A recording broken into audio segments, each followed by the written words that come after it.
Perfect.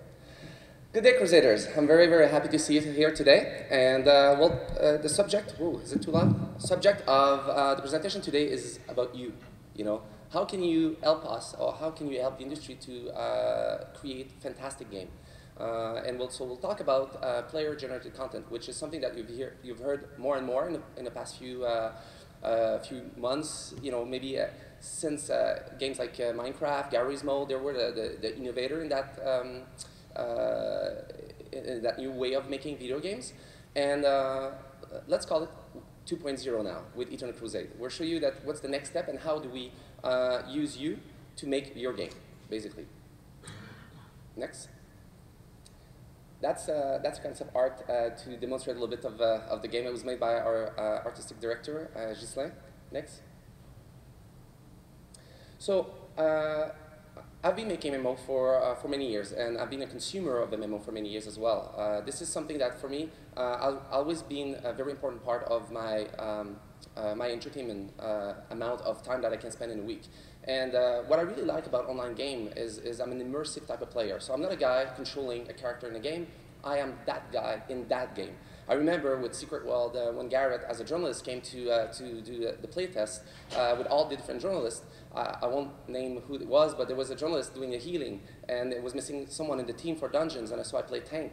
And my God, he was a very bad healer. And I can tell you that even though he was a journalist and I was pitching my game, I swear that in the whole dungeon, because he just was a lousy healer. For me, that's that important. When I'm in a game, I forget that I'm controlling a character. I am that character. Because the real objective for us to make video games is to create emotion in you and make sure that emotion is epic, you know, and create all kinds of different emotion to make you forget about the normality of life or the difficulties that you meet in life. And it's a very humble work to do, because you know you select within your 10, 15, 20 hours of entertainment during your week to give us a little bit of time to make you forget about life. And we take that very seriously. But how do we do that without actually listening to what you want, what ticks you, you know, what makes you feel these emotions? It's certainly not, you know, about to log off of a game and then you see, and we tell you, oh, there's a little Bambi that is hurt, give us $5 and he won't get eaten by the wolf. This is not the type of positive emotion that we want to make you feel. We want to make you feel epic. We want to make you feel scared. We want to make you feel wanting revenge. We want to make you feel happy or even in love, you know. So that's the type of thing that we want to make you feel. And in order to do this, we need to understand what you like and what is your hot button. And to do this, we need to be humble and listen to what you're saying. Next. So traditional MMO will always put you into, when I say traditional, I mean story-driven MMO, will put you into, I call this the hamster wheel of content. Basically, we're trying to create content for you. We tell you a story. We take your hand when you log in, and then we carry you around with us, and we say, okay, now you have to be the big bad dragon. And then you kill the big bad dragon, and then you leave to continue the story. And then I leave your hand, and I go grab another hand, and dragon respawn, you know, the dragon respawn, and I tell the same story to another person there. And that's an hamster wheel that worked at the beginning, but now you guys are so good, you know the industry as well as we do, so you're eating that content way faster than we can create it. To give you a perspective, with Secret World, to create about 15 hours of content, I needed 60 people, 2 months to create that. And when I say 15 hours of content, that's for average player, but a hardcore player would eat it up in 5 hours, you know? So that hamster wheel of content, this is something that we've moved away drastically with Eternal Crusade.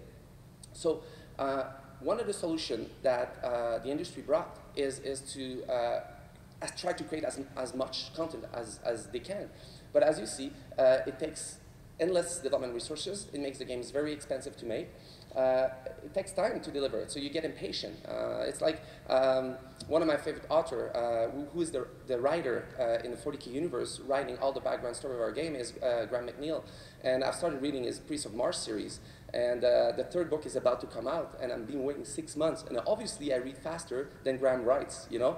And that's the same type of scenario that happens in MMOs. That you guys eat it faster than we can create it. And obviously, when we make that type of content, we have to try to make it hard, if we use that solution, Because if we make it too casual, then the hardcore player will not be happy because they can eat it way too fast. But then if we make it too hard, then the casual player get lost, you know? So it's a solution that the industry came out, but it's a solution we didn't select. Next. So the second solution is let's use AI, let's use the computer to create content for you. So these we call procedural, which means that you do a dungeon, and then once you come out of the dungeon rearrange itself, you know, so that the next time you go through that dungeon, your experience is different. And you know what? That's good. That's a good thing, you know. And we have this type of dungeon in Eternal Crusade in the PvE aspect of the game, which is a small part of the game. The Eternal Crusade is, you know, 90% PvP. There's a 10% PvE, which is really well made through this procedural dungeon. But again, it's not the core element of our game, because a game that would be made with that core element, it's very easy for you to actually recognize the pattern. And you're one of the best fans and players are the best human being to recognize pattern.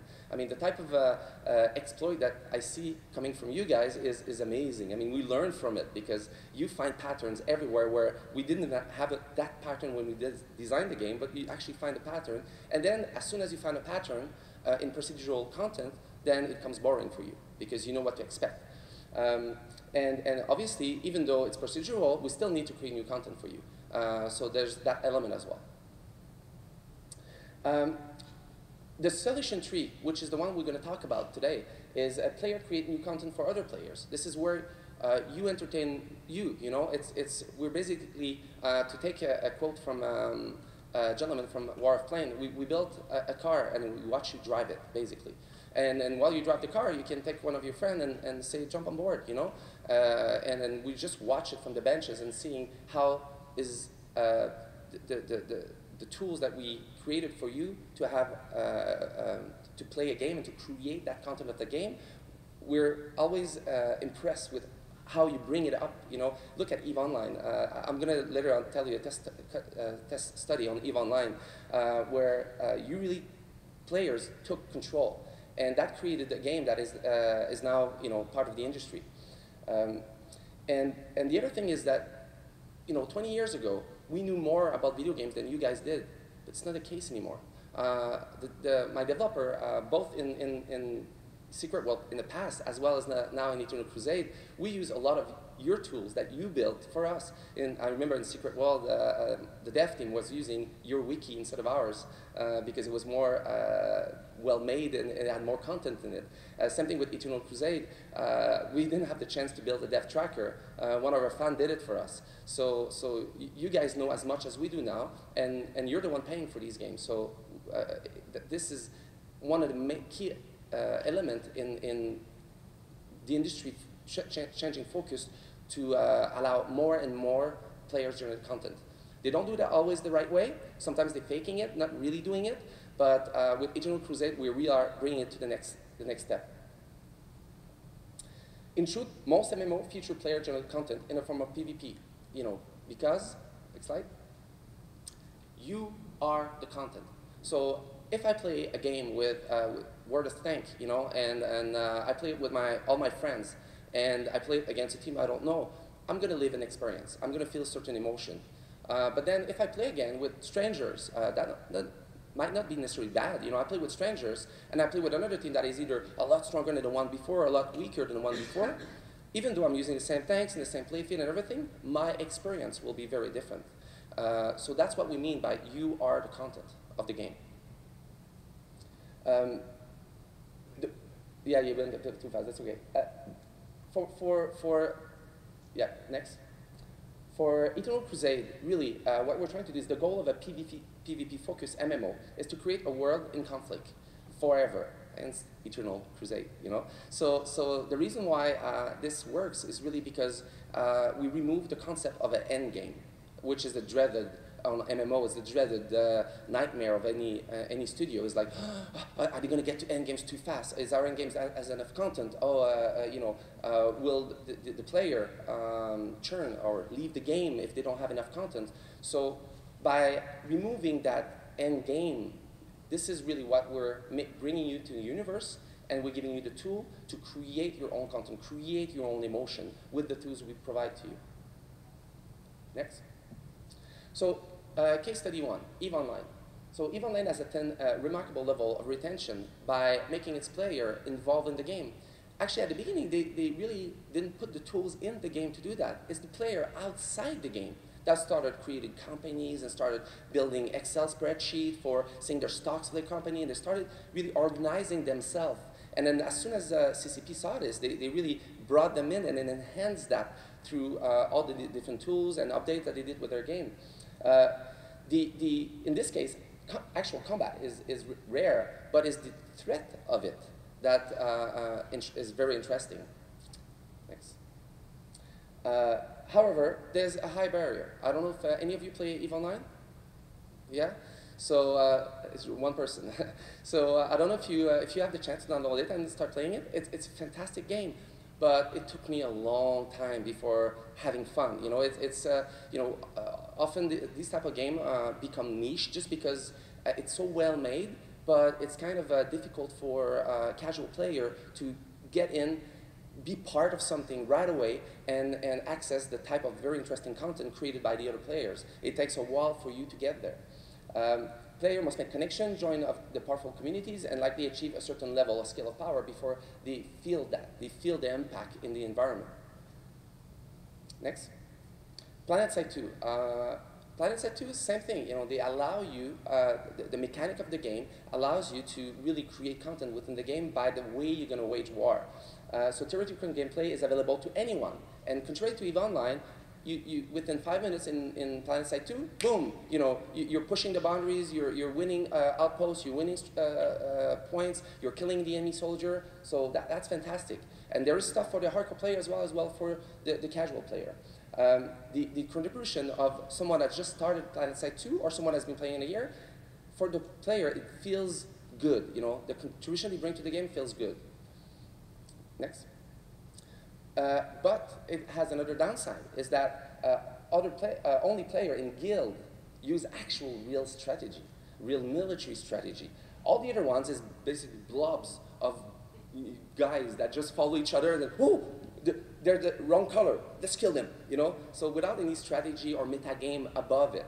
So that removes a little bit of the immersion, and it removes a bit of your of one of the pillars that PlanetSide 2 wanted the players to feel, which is planning, organizing yourself, and winning strong points as an army, and not just as a gang of guys, meaning a gang of guys that is different colors, so they should kill them, you know?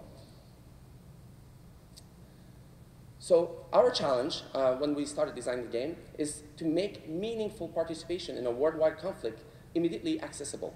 That was one of our main goals. There's a saying that says, easy to play, hard to master, or easy to learn, hard to master. So that's our vision for Eternal Crusade. So you can have fun right away without having to know a guild structure, having to know people in the game, or having already friends playing the game. You get in, you feel it, but we want to make armies move and fight with real strategy, sense of purpose. So not only just you're there, you're alone, you have no direction, and you feel good because you're killing stuff, you're killing tyranny, you're killing Horus, you're killing chaos, but we really want to make you feel part of an army, and so you can get in, see exactly what's going on, and apply real military strategy. And we found ways to do that with you guys. Create mechanic which allow faction leader, which is you, to harness player selfishness for good. That's a simple statement. It's harder to implement. Next. So, but I have I'm not scared of it, because since the beginning of when we announced the project, we were still in pre-production. We were going to fall in full production in June, and even at the beginning, we already decided on a philosophy: no marketing firewall between the devs and the fan. So no marketing VP to massage the message, to control the message. You know, when I was telling you about our PvP versus our PvE, most marketing gurus in the industry would have presented to you in a way that says, oh yes, we have PvP and we have PvE, so we have everything for everybody. Welcome in, you know, knowing that a real PvE type of player, when he will arrive in Eternal Crusade, will be disappointed, because that content is maybe 10% of the whole game. So no, that's not what we're doing. We're not putting a filter a modulator in what the game is. We're saying to you the way the game is, and we're asking, do you like it? No? How we should change it? And then the feedback you're giving us, we're implementing in the game. It has so many advantages. Like, not to say it's actually even more economical for us. I remember one of my animators was trying to animate a drop pod. Once it falls, a drop pod opens like a flower, and then there's 10 Space Marine that runs out of it on the battlefield. Well, the Games Workshop plastic model is actually, that wouldn't work the way it is, you know? So, and my animator was like, oh, how do I do it? I said, you know, just don't waste your time on this. Just continue your real hardcore stuff animation, and I'll get back to you with an answer. Took a picture of it, posted it on the forum, tell the fans, hey guys, we're having issue with this. Can you give us, you know, the right way that we should modify that drop pod so that 10 Space Marine can go out like this? You know, a few hours later, we got an engineering schematic to show how to do it. And what the fan decided on is basically, it pops out like an ejection sheet, basically. So the spaceman can run out very quickly instead of lifting like this, the harness holding them. So, and I save time, I save money. You guys are proud because it's your design that came into our game, and my animator was able to focus on stuff that is more, needs a real animator to do. So it has tons of advantages to actually involve you in the design cycle of a game. And in terms of finance as well, of expecting revenue, we know it's not like we're making a game inside our basement, you know, me firing any type of dev that leaks something to you until the game is ready and say, here, eat this, you know, without asking your opinion. No, it's the other way around. Actually, the funny part is that I want to show everything about the game. Garrett, as a journalist in MMORPG, after 1 month starting to work on the game, I asked MMORPG to come and critic our game, to play. They drove to Montreal. They sat down with games that was gray boxing and no lightning and no special effect. And I said, play it, you know, and tell us what you think. And he said, can I record it? I said, of course you can record it. I said, can I post a memoir? I said, of course, because on top of your feedback, I want to add the fan feedback. We're just starting now. So please tell us if we're going the wrong direction or the right direction. Because at the end of the day, the industry has forgotten who pays our mortgage. You're the boss. Our job is to make you feel emotion, and it's make you feel, to make you forget about the harshness of life. And in order to do this, we really, really need your feedback in every different way, and not just a unidirectional thing. You're like, give me your feedback. Okay, give me your feedback again. Give me your feedback again. You know, that's not what we mean. A lot of studios are trying to fake it, but they're not really doing it. We're doing it. Right now, there's at least 10 features that are in the game that we didn't think about. And these features are amazing, like with the jump pack, the double tap wall jump. So you're running, and then you have enemy behind you. With your jump pack, and then when you get a wall, a fortress, you just double tap, and then you grab the wall, you push yourself out on top of your enemy, and then you do you slam them with your chainsword, and it creates an AoE. That came from you guys, not from us. We had just traditional jump pack mechanic before, and now we added that just because of you. So that's what it means being really open and listening to our fan base. Objective system. Well, all objective comes from the player. So basically, when you log in the game, we have that's what I called user content 2.0. This is where the game is player driven. So in traditional MMO, I will dictate what will be your mission in the game. I will say, okay, go take that flower pot and bring it to Mrs. Smith, you know. With Eternal Crusade, we don't do that. And all the players, when you join the game, there's 3 major social units in the game, hierarchy unit. There's a squad, which is 10 players. The squad will vote for a leader, a commander of the squad, so a squad commander. All the squad commanders can be elected by the players as a strike force commander. That's 10 squad, that's 100 players. All the strike forces of a full faction in our game is not instance. It's one universe for planet Earth, so everybody from China to Russia to US are playing on the same planet, no instances. The tech that we have from a company called Much Different based in Sweden, it's called Pico Technology. For our backend server, this what allow Much Different to break the Guinness World Record last year with 1,000 player, a battle with 1,000 player killing each other in the same battle. We're planning to beat that, to beat that record live with you guys in a year from now. And so can you imagine more than 1,000 players? So you're there sitting, you're there waiting, and as a space marine, and you look and you see on the left and right, you see 600, 700 of your friends, and then you see Gretchen coming on top of a mountain. And you're like, come on, we're waiting for you, And then you see a bit like in Braveheart, you see 1,000 orcs coming the horizon, shouting "Wah!" like this and running towards you, shooting at you and coming in close range and trying to kill you with their champa. That's really epic. You're talking about thousands of players trying to kill each other within the same environment. And so how do you get to that level without anarchy, So these objectives, how you will wage war in the game, will be dictated by your squad captain or your squad commander, your strike force commander, as well as for the whole entire faction of Space Marine, Eldars, Orcs, and Chaos, the War Council. The War Council is 5 players that has been elected there that will, again, give military objectives. So when you log in the game, you'll see something like, in your 3 level of a hierarchy objective, you'll see something like, let's say you play Chaos. It's going to say, leave the Orcs alone for now on that campaign, focus on Space Marine and Eldars, and because we have made a deal with Orcs, and we're going to dish it out at the end when we killed all the 2 other factions. So that's a direction that your War Council could give you. And then your strike commander could say, go attack this outpost. Sorry, your strike force commander could say, go attack this outpost. And then your squad commander could say, you know what, the other squad will attack the outpost, but we're going to go disable the Aquila cannon right beside it. So you're a newbie, you're just learning the game, and you know already what your faction is expecting of you. Now, when you do these things, you get rewarded. It's positive reinforcement. I really don't believe in negative reinforcement in any video game. So it's positive reinforcement. If you don't do it, it's just, if you don't do exactly what this is, it doesn't really matter, because our design team really made sure that anything that you do as a Space Marine will ultimately help your faction. But if you do follow the direction of the other players that are trying to lead you to win the whole war effort, then we'll give you XP bonuses. That's going to help you out, again, progress more in the game and really feel what it is to be a soldier in the 44th millennium, because that's the core pillar of our game. Make you feel that emotion, what it is to fight, or what it would be if you were reborn 40,000 years in the future and you were a Space Marine, or Sister of Battle, or an Eldar female, or whatever you want to be,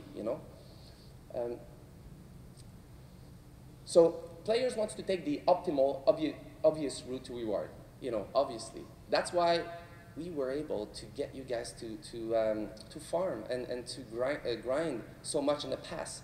It's because you felt that that was the only way to get the fastest reward possible. But that was wrong of us to put you in that grinding, again, hamster wheel.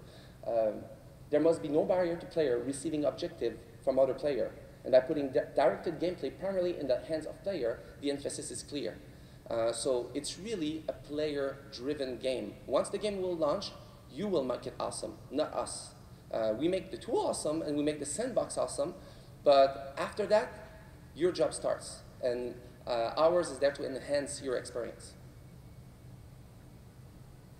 Commander system. So as I was saying, objective as set by players known as commander. Each commander set a limit number of objectives per day.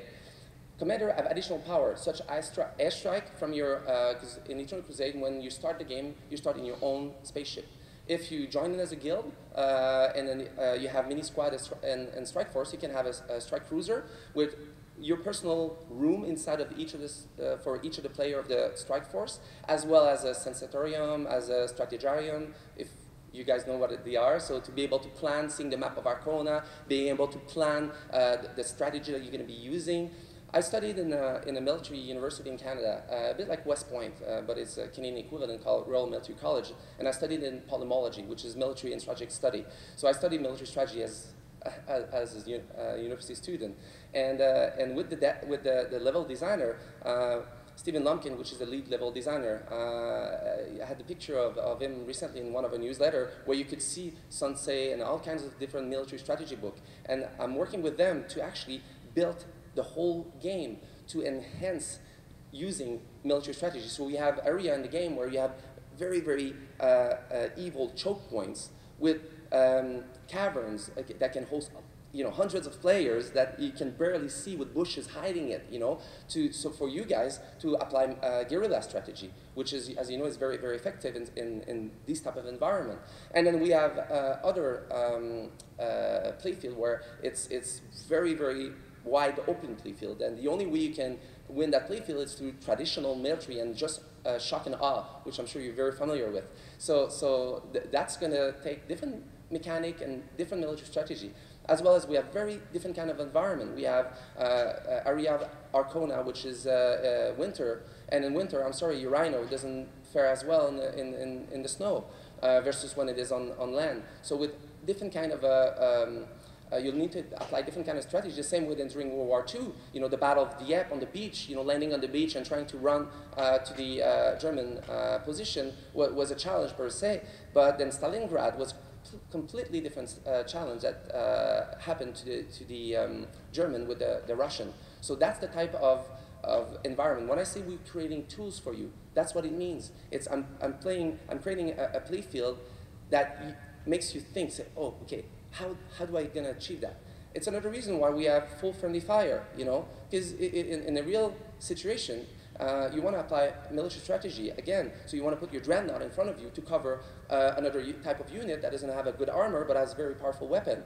But if these guys, they go and they play arcade and they shoot the dreadnoughts in front of them, that won't really help them. So we have this kind of mechanic, which will be teaching it to noob when they starts, but when you're going to be a veteran, then it's no forgiveness. You know better than shoot your friend. Yeah? So it's if you shoot your friend, then if we don't even tell you, then your friend will tell you anyway. So no, go back.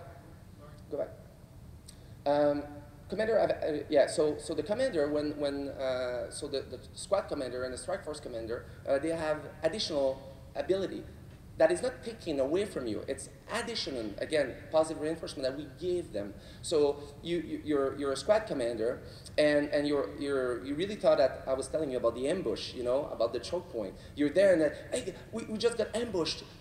Can you send an airstrike just to allow us to survive? Because we didn't expect that to confront that many Chaos Space Marine. And then your strike force commander will look at his resources for the strike force, how many requisition points they have, what's going on with the other squad, and he can say, okay, in 30 seconds, move out. The airstrike is gonna hit the Chaos players, and then so you move out at the right moment, and then you do undercover, and you watch like the airstrike just eliminate all the Chaos. That's a pure military strategy that is applied in the game. And it's not us that made that. We gave you the tool, but it's you guys that did that. And obviously, commanders receive no immediate reward from their objective being completed. What they receive as a reward is actually when the whole faction wins that campaign, or wins the primary campaign, or wins some of the secondary campaign objective. This is where he gets his reward. He doesn't get it just because he made a little mission and then you guys did it. No, he makes it really when the war is won or one of the secondary objective is taken.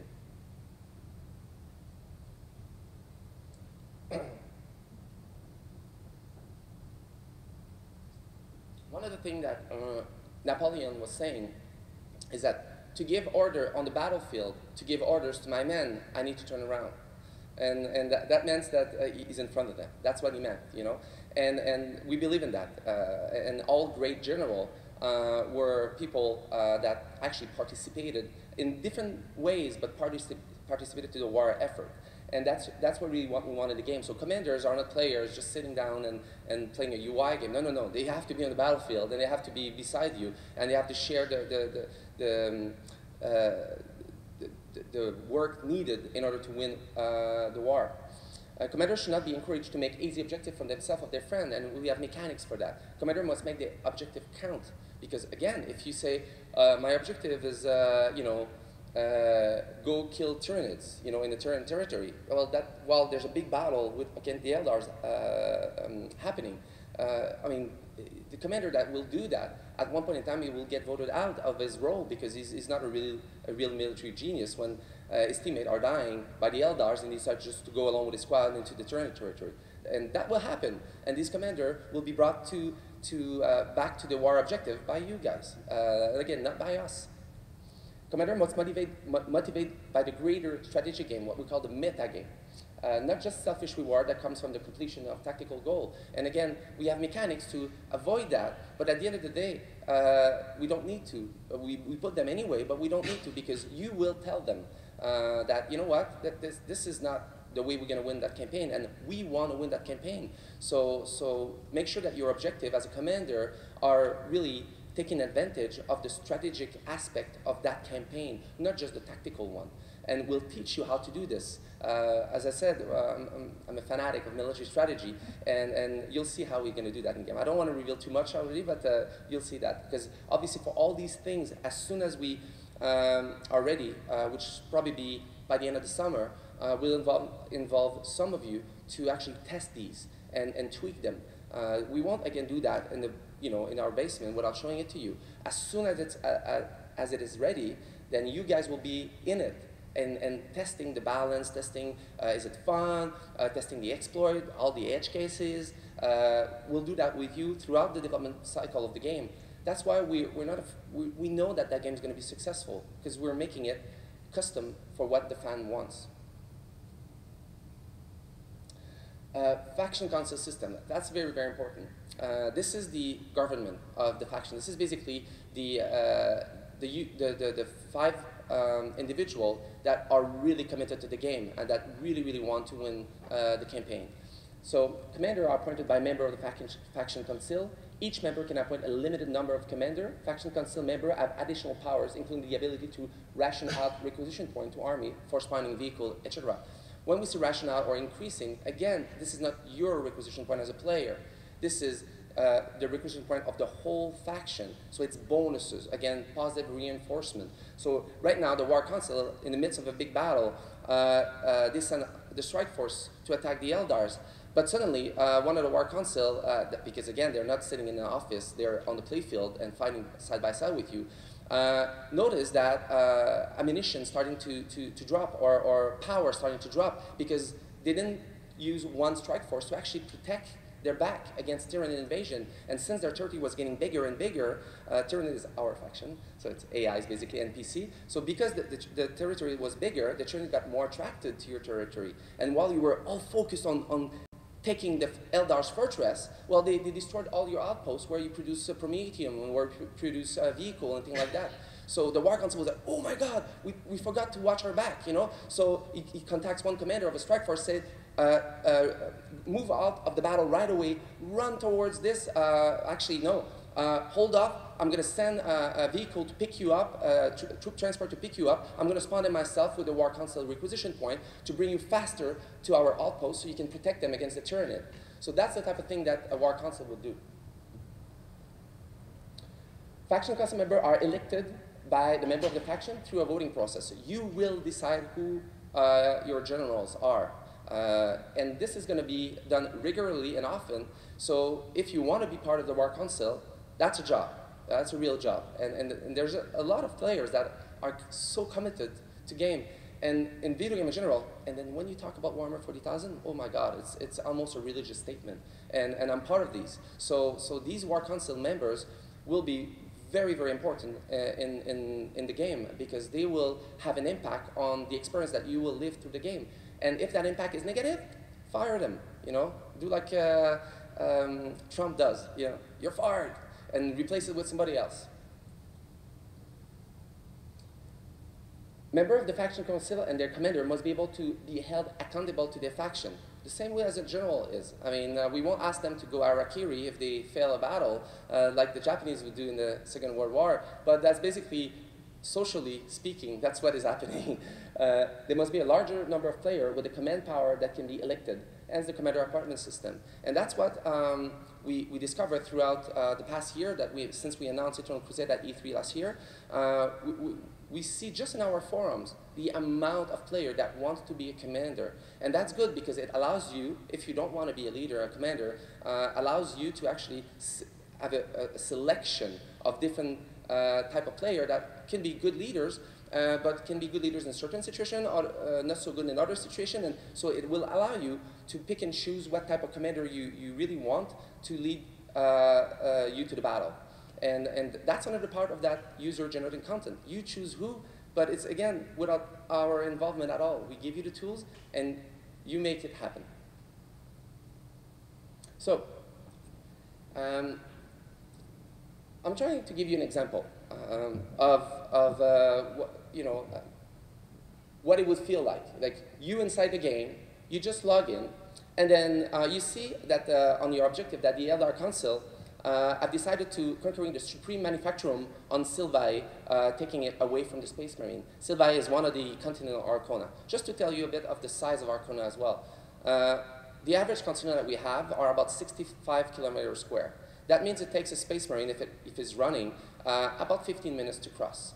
That's the average size of continent that we have. And the whole planet is accessible. It's not instances, as I said to you. So you log in the game and you see that. Okay, so you know what? That's cool. I'll do that. One of the commanders set an objective to take control point inside one of the manufacturing nearby supply depot. So, okay, that's what the War Council wants. That's what the commander wants. So, you know what? I've been playing for 10 minutes. I select the objective on the map. I pops out. I pop out right beside the stronghold with my Wave Serpent that I spawned with. Wave Serpent is a Eldar tank, for those who doesn't know. My Wave Serpent to do exactly what my both commanders ask. But then the commander that has given me that objective received another message from another unit that there's a Predator, that's a Space Marine tank, protecting that depot. And a Predator will just kill my Wave Serpent. So suddenly, I'm not even aware. I don't know these commanders. I've just been playing the game for 10 minutes. And then there's a portal opening right beside me. And I received a message from my commander. He said, you're going to get killed if you go take that objective. And I'm seeing that you're about to go there with your Wave Serpent, and that won't work. So here it is from my requisition point. I spawn a Fire Prism for you, which is a way more powerful Eldar tank that is an anti-tank, as an anti-tank weapon. So for you to be able to actually win that objective, it's like, wow, thank you. Like, who are you again? Well, I'm your boss, I'm your commander, you know? So just drop your small tank and take mine and go win that objective. So the player switches to Fire Prism and use it to destroy the Predator, then take control of the point with some help from other squad as well. For this, he received the usual XP plus a bonus and a reward box. I mean, my God, like, I just logged in the game, I decided to follow this, and then my general sent me a better tank, thank you, and then I win objective because he helped me, and then I'm rewarded on top of that. My God. But this is really the whole mechanic of Eternal Crusade. And obviously, later on, that commander is rewarded from his winning effort because he won the campaign, and he won the whole map, and Eldar beat it, Space Marine. You know. That's a concept artist from one artist to represent exactly what I just told you. So this is the type, imagine yourself in that picture. Imagine the emotion you would feel. It's our game, the combat is not a stats combat, so it's not like this. No, no, no. It's a skill-based combat. Someone that's just joining the game and someone that's playing the game for a year, the noob can still beat it because it's a skill-based combat. So you block, you escape, you roll, and it's an asymmetric balance. So all the classes, there's no one that is stronger than the other, and the progression is not about you getting more powerful, it's you having more tools. So someone that starts the game can only be a soldier. But someone that's been playing the game for a year, he can be a soldier, he can be a dreadnought, he can be a devastator, he can drive tanks, he can do a lot more, and he can switch it. But a dreadnought, if I'm an Eldar with a very powerful weapon and staying outside of his range of melee, then I can just shoot him out. So it's asymmetrical balance. Like a chess game, when you look at it, it's very symmetric. But the white queen and the black pawn is very asymmetric. But the black pawn can still eat the white queen depending on the strategy that you use. So that's why what we say, it's the asymmetric balance of the game will make it a bit like the tabletop, unfair, but unfair equally to everyone. So it depends on what you use at the right moment, and that's what will make the game.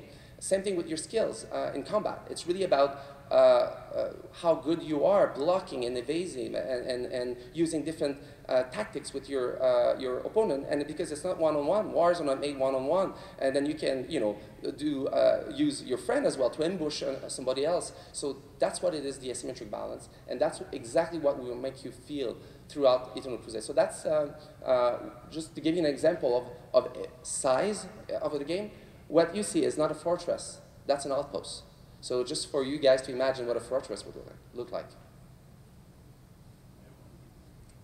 And yeah. So summary, players in a faction elect the council.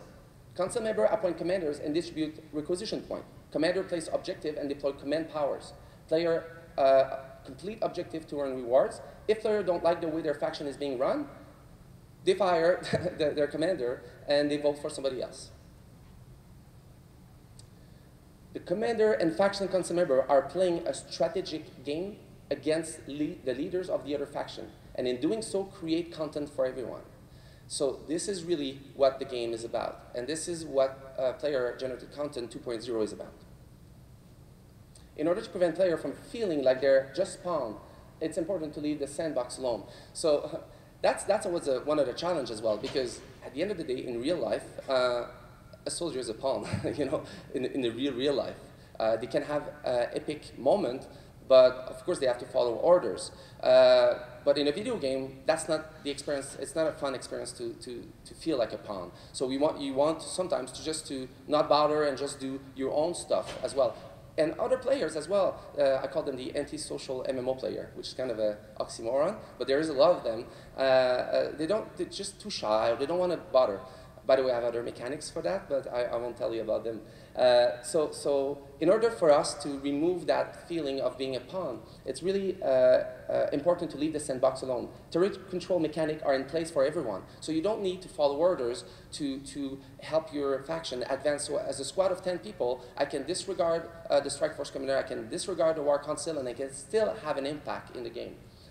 Special limited time campaign goals can be completed by anybody. We'll have special limited time campaign that are for squad, for strike force, or for players as well. So you can see yourself as a strike force. You receive a campaign which is going deep into the Tyranid territory, because you see far away just a broken Titan head sticking out, and it's like, there must be something there. And the closer you get to that Titan head, the more strong the waves of Tyranid coming out of the ground there is, and that objective will last for 2 or 3 days, and you know, we'll make it very hard, make sure that it's super hard to achieve, and that's something you can do basically without even following the War Council or any other objective given by other players. And individuals still get daily requisition point to use as they see fit. So as a soldier, you don't buy your gun. It's as a soldier, the more experienced you are, the more your army trusts you in giving you bigger and bigger gun. I mean, I'm seeing, recruit in the army, because as I said, I was an intelligence officer in the Canadian Army.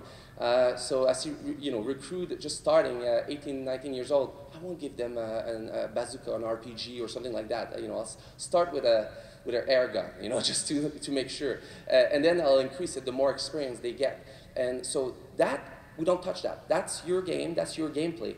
But then what the squad is doing wins the squad requisition point, and what's the strike force doing wins the strike force requisition point, which ultimately the War Council is getting richer in the requisition point that are not yours, they're additional to,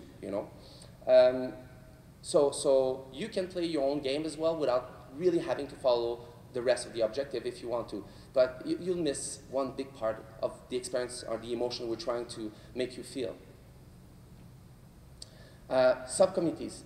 Guild-style structures, such as squad and strike force, have the ability to make a limited number of objectives for their member and can accrue RP. That's exactly the same what I was saying you about your individual thing, as your squad commander can decide on very specific things just for you, just for 10 people, without, again, having to follow the rest. They may wage war on their own front, and if the faction council approved, on top of that, if it was not an objective that the faction council did, but suddenly what you did in the game really helped the whole faction, then the faction can say, oh, okay, thank you, here's the requisition point to your squad, and pay you more for what you did, even though it was not an objective. That's one power that the faction council has. Yeah, I think it's the conclusion. So, putting the community first and foremost lead to a long-lasting MMO, and we're not faking it. We're doing it. Eternal Crusade faction system ensure that players will always have something to do while hanging out with their battle brothers, and that's really what we want. On top of allowing you to play the meta game if you want to. Thank you. Any questions? Yeah.